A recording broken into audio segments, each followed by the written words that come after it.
3. Assalamualaikum warahmatullahi wabarakatuh. Perkenalkan, kami dari kelompok 2 akan mempresentasikan materi mengenai perbanyakan dan penyebaran gulma, mata kuliah dasar perlindungan tanaman.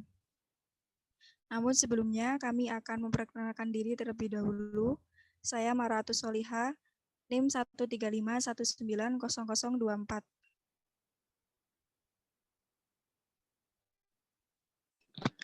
Saya Susi Puryani dengan NIM 135190025. Saya Ayu Angelina Sitompul dengan NIM 1351918. Saya Dwi Mayang Cindy Lubis dengan NIM 1351919. Saya Angelina Rifsi Sitompul dengan NIM 135190020. Saya Najla Latifa dengan NIM 135190021. Dan saya Vinka Anandani Kuraima dengan NIM 1351927. Baik, selanjutnya akan dilanjutkan oleh Najla Latifah.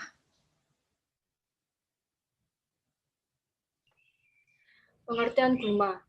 Gulma adalah tumbuhan yang tumbuh pada areal yang tidak dikehendaki, yakni tumbuh pada areal pertanaman. Yang kedua ada perbanyakan. Perbanyakan tanaman merupakan usaha atau cara untuk menghasilkan bibit tanaman. Secara teknis, perbanyakan tanaman digolongkan menjadi dua, yaitu perbanyakan secara generatif dan perbanyakan secara vegetatif. Yang terakhir ada penyebaran. Penyebaran gulma yaitu dari tempat satu ke tempat yang lain dapat terjadi melalui aktivitas sendiri dengan bantuan alam maupun dengan bantuan makhluk lain.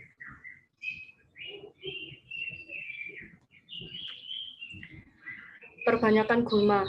Gulma mampu berkembang biak secara vegetatif maupun generatif dengan biji yang dihasilkan. Secara vegetatif antara lain dengan rizoma, stolon, tuber, bulbus, corm, dan runner. 1. Reproduksi generatif. Reproduksi generatif pada gulma melalui spora dan biji. Perkembangbiakan secara spora terjadi pada golongan pakis-pakisan, misalnya pada Cyclosorus aridus. Berdasarkan sifat botaninya, gulma digolongkan ke dalam golongan monocotyledon atau berkeping satu, golongan dicotyledon atau berkeping dua. Sedangkan perbiakan melalui biji banyak dilakukan oleh gulma semusim dan beberapa gulma dwitahunan. Pada kondisi yang tidak menguntungkan, biji akan mengalami dormansi yang merupakan sifat penting untuk mempertahankan dan melestarikan hidup gulma dalam keadaan dormansi. Biji dapat bertahan untuk jangka waktu yang cukup lama dengan melakukan aktivitas metabolisme yang minimal. Peranan biji, khususnya gulma semusim. Biji berperan penting dalam kaitannya dengan keberhasilan usaha-usaha pencegahan dan pengendalian. Biji gulma akan berkembang apabila faktor pertumbuhan seperti air, gas, temperatur, dan cahaya terpenuhi. Air diperlukan menjalankan aktivitas metabolisme dan perkembangan sel tumbuhan. Demikian juga dengan gas, temperatur, dan cahaya memegang peranan penting dalam memacu aktivitas metabolisme atau aktivitas suatu gulma. Gulma akan berkembang biak dengan cepat apabila faktor seperti cahaya, unsur hara, air, gas, dan tempat hidup dapat dipenuhi secara maksimal. Di dalam suatu ekosistem, gulma tidak hidup secara tunggal, melainkan hidup bersama-sama dengan tumbuhan lain atau tanaman lainnya. Sehingga untuk melakukan faktor tersebut harus melakukan persaingan. Persaingan akan terjadi bila timbul interaksi tersebut harus melakukan persaingan. Persaingan akan terjadi bila timbul interaksi antara lebih dari satu tumbuhan. Interaksi adalah peristiwa saling tidak antar tumbuhan tersebut.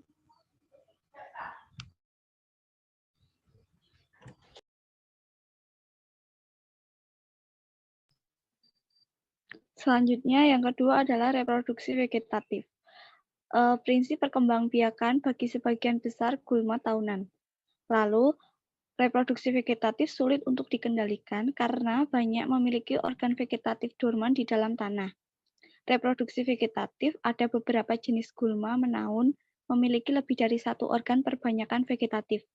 Berikut beberapa bentuk organ vegetatif dalam perbanyakan gulma. Ada 7. Yang pertama itu adalah rizoma. Batang dan daunnya di dalam tanah bercabang-cabang dan bertumbuh mendatar. Pada ujungnya tumbuh tunas yang muncul di atas tanah menjadi tumbuhan baru. Yang kedua adalah stolon. Batang menjalar di atas permukaan tanah.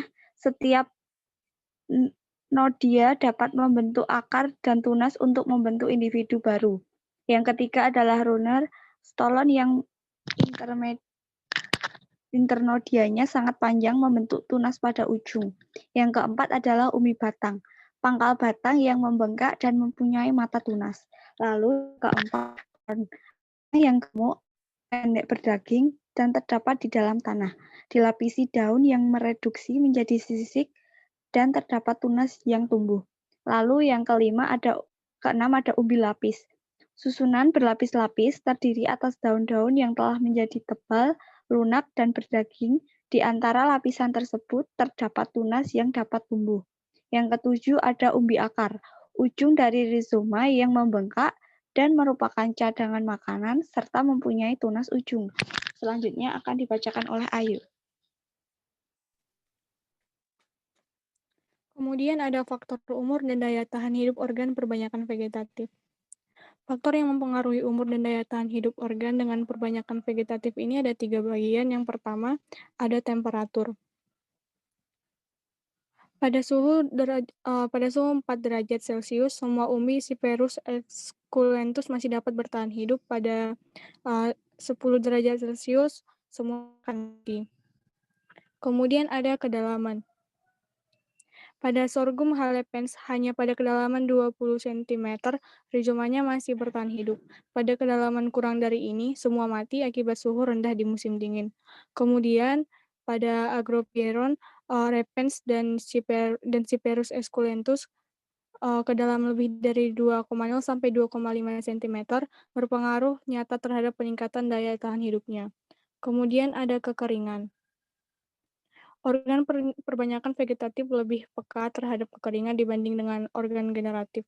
Contohnya pada sorghum halepens yang mengalami pengeringan hingga kandungan air tinggal 40% dapat mematikan semua rizoma. Next.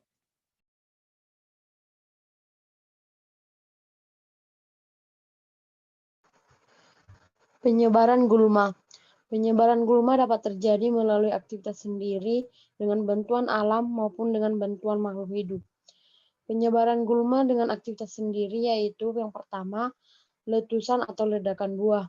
Contohnya itu Euphorbia gerijuta.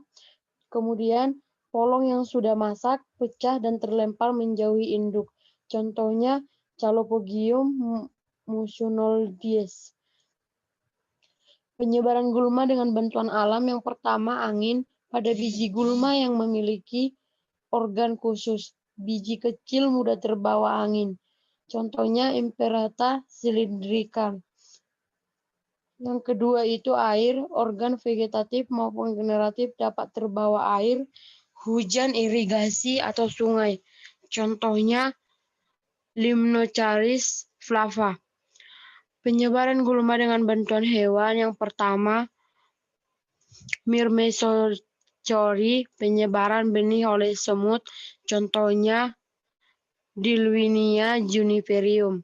Yang kedua, Ornithocori, penyebaran benih oleh burung, contohnya Loranthus pentapetalas. Ketiga, Endozoochori, penyebaran benih melalui konsumsi hewan mamalia dan BAB benih. Contohnya Paspalum conjugatum. Yang keempat itu Extozoochori, menempel pada bagian luar tubuh hewan. Contohnya Andropogon acicalunthus. Penyebaran gulma dengan bantuan manusia secara sengaja dimasukkan atau sengaja dibawa oleh manusia untuk kepentingan manusia. Contohnya Lantana camara.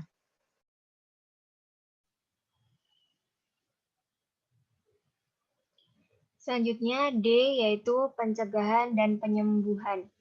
Yang pertama yaitu preventif atau pencegahan, ditunjukkan untuk jenis gulma yang sangat merugikan dan belum tumbuh. Spesies gulma asing yang cocok tumbuh di tempat baru dapat menjadi pengganggu atau eksplosif. Cara pencegahannya, yang pertama membersihkan bibit dari kontaminasi biji gulma. Yang kedua, mencegah penggunaan pupuk kandang yang belum matang. Yang ketiga, memberantas gulma di pinggir sungai dan saluran-saluran pengairan. Yang keempat, membersihkan ternak yang akan diangkut. Dan yang kelima, mencegah pengangkutan tanaman beserta tanahnya. Yang kedua yaitu pengendalian fisik. Cara pencegahannya, A. Pengolahan tanah menggunakan cangkul, garu, bajak, dan traktor. B. Pembabatan atau pemangkasan, efektif untuk gulma setahun.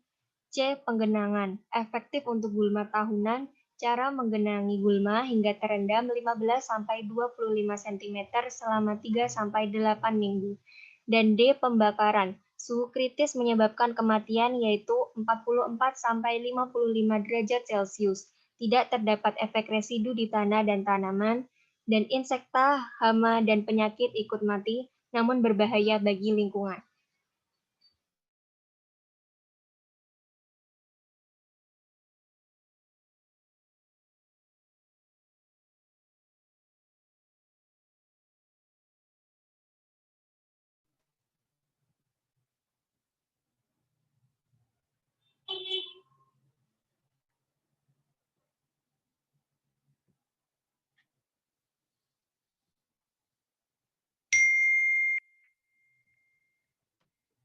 Selanjutnya, pengendalian sistem budidaya.